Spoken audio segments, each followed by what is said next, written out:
क्या बच्चों को चम्मच से खाना खिलाने पर उनका मोटापा बढ़ता है? क्या 1 साल तक बच्चों को उन चीज़ों को नहीं देना चाहिए जिससे बच्चों को एलर्जी हो जाए? और क्या सच में जब तक बच्चों के दांत न निकल जाए तब तक उन्हें सॉलिड फूड नहीं देना चाहिए? ऐसे ही अनेकों तरह के सवाल जो अक्सर पेरेंट्स के मन में आते हैं जब वे बच्चे को सॉलिड फूड देना शुरू करते हैं। तो इनमें से कौन सा मिथ है और कौन सा ट्रू, आइए इस बारे में हम बात करते हैं। और साथ ही हम आपको ये भी याद दिला दें कि अगर अभी तक आपने हमारे चैनल को सब्सक्राइब नहीं किया है तो सब्सक्राइब भी जरूर कर लीजिए।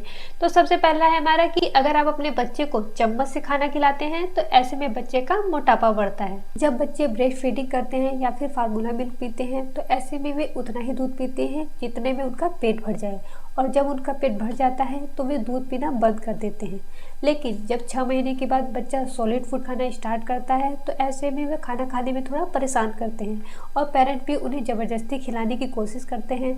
और इसी बीच जब बच्चा ये साइन देता है कि उनका पेट भर गया है, फिर भी पेरेंट्स उन्हें खाने खिलाना जारी रखते हैं, जिसकी वजह से बच्चा आवश्यकता से ज़्यादा खाना खा लेता है और बच्चे का मोटापा बढ़ने लगता है। इसलिए जब भी आप बच्चे को चम्मच से खाना खिला रही हो तो आपके उनके दिए गए साइन को नज़रअंदाज नहीं करना है। जब बच्चे का पेट भर जाता है तो ऐसे में वह खाना को फेंक कर, मुंह को फेर कर, रो कर या फिर होठों को दबाकर यह साइन देता है कि उनका पेट भर गया है और आपको भी खाना खिलाना बंद कर देना चाहिए। तो इसका मतलब यह है कि बच्चे को चम्मच की वजह से नहीं बल्कि आवश्यकता से ज़्यादा खाना खाने की वजह से उनका मोटापा बढ़ता है। नेक्स्ट मिथ है हमारा कि कुछ लोग ऐसा सोचते हैं कि अगर वे 6 महीने से पहले ही बच्चों को सॉलिड फूड देना शुरू कर देंगे तो ऐसे में बच्चे का रात भर पेट भरा रहेगा और वह पूरी रात सोएगा। यह बिल्कुल मिथ है, ऐसा बिल्कुल नहीं है। जब बच्चे 3 से 5 महीने के हो जाते हैं तो ऐसे में उनका स्लीपिंग पैटर्न मैच्योर होने लगता है और वे अपने स्लीपिंग सर्कल के हिसाब से सोने और जगने लगते हैं। लेकिन हो सकता हो बच्चे रात में 2 से 3 बार जगे, लेकिन इसका यह मतलब बिल्कुल नहीं है कि बच्चा भूखा है।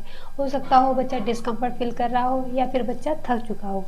आपके लिए यह जानना बेहद जरूरी है कि आपको 4 महीने से पहले बच्चों को सॉलिड फूड बिल्कुल भी नहीं देना चाहिए। इसके अनेकों रीजंस हैं, जैसे इस एज में बच्चों के लिए ब्रेस्ट फीडिंग और फार्मूला मिल्क ही सबसे अच्छा है। यह बच्चों को न्यूट्रिशन से रिलेटेड सभी आवश्यकताओं की पूर्ति करता है। बच्चे की निगलने की क्षमता अभी इतनी मैच्योर नहीं हुई है कि वे सॉलिड फूड को निगल सकें, और अभी तक बच्चों का डाइजेस्टिव सिस्टम भी इतना मैच्योर नहीं हुआ है कि वे सॉलिड फूड को डाइजेस्ट कर सकें। इसके अलावा कुछ ऐसे भी एविडेंस मिलते हैं जो यह बताते हैं कि बच्चों को समय से पहले सॉलिड फूड देने पर उन्हें एलर्जी होने का खतरा रहता है। और वर्ल्ड हेल्थ ऑर्गेनाइजेशन की माने तो 6 महीने से पहले बच्चों को सॉलिड फूड बिल्कुल भी नहीं देना चाहिए। नेक्स्ट हमारा कि बच्चे का पहला खाना आयरन युक्त होना चाहिए। जब बच्चे छोटे होते हैं तो ऐसे में उन्हें जितने आयरन की आवश्यकता होती है वह उन्हें ब्रेस्ट फीडिंग और फार्मूला मिल्क से मिल जाती है, लेकिन 6 महीने के बाद उन्हें और भी ज़्यादा आयरन की आवश्यकता होती है। इसलिए आप जब भी बच्चे को सॉलिड फूड दें तो आप ऐसे फूड को चूज करें जिनमें आयरन की मात्रा ज़्यादा हो, क्योंकि आयरन बच्चों के डेवलपमेंट के लिए बेहद इंपॉर्टेंट है। इसलिए अगर आप चाहें तो आप बच्चे के खाने को लोहे की कढ़ाई में भी बना सकते हैं। नेक्स्ट हमारा कि 1 साल से पहले बच्चों को एलर्जी पैदा करने वाले फूड नहीं देना चाहिए।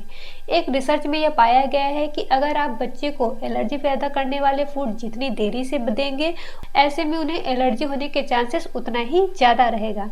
अगर बच्चा ऐसी फैमिली से आ रहा है कि उसमें किसी को भी फूड एलर्जी नहीं है तो आप जब भी बच्चे को सॉलिड फूड इंट्रोड्यूस करा रहे हैं तो ऐसे में आप एलर्जी पैदा करने वाले फूड दे सकते हैं। लेकिन अगर बच्चा ऐसी फैमिली से आता है जिसमें किसी को फूड एलर्जी हुई है तो ऐसे में आप पहले डॉक्टर की सलाह लें कि आप उन्हें ऐसे फूड को कैसे इंट्रोड्यूस करा सकते हैं। नेक्स्ट मिथ है हमारा कि कुछ लोग का मानना यह होता है कि जब बच्चा थाली की ओर हाथ बढ़ाना शुरू कर देता है तो इसका मतलब है कि बच्चा सॉलिड फूड लेने के लिए तैयार है। जब बच्चा 3 से 4 महीने का होता है तो ऐसे में ही वह आपकी थाली की ओर हाथ बढ़ाना शुरू कर देता है, लेकिन इसका मतलब यह बिल्कुल नहीं है कि बच्चा सॉलिड फूड लेने के लिए तैयार है। इसका मतलब यह है कि बच्चे ने अपने हाथ पे कंट्रोल करना सीख लिया है। अगर आपका बच्चा सॉलिड फूड लेने के लिए तैयार है तो इसके साइन है कि बच्चा बिना किसी सहारे के बैठ जा रहा है, वो अपने सर को संभाल ले रहा है। अगर आप उसे खिलाने के लिए हाथ बढ़ा रहे हैं तो वो अपना मुंह खोल दे रहा है। ये सभी स्किल्स बच्चा लगभग 6 महीने की उम्र तक करने लगता है, और WHO भी लगभग 6 महीने की उम्र से ही बच्चों को सॉलिड फूड देना शुरू करने की सलाह देता है। अगर ये वीडियो आपको अच्छा लगा हो तो इसे अपने फैमिली मेंबर, फ्रेंड्स या रिलेटिव के साथ जरूर शेयर कीजिए, और ऐसे ही बच्चों के हेल्थ से रिलेटेड वीडियोस को देखने के लिए हमारे चैनल को जरूर सब्सक्राइब कीजिए। Thank you for watching.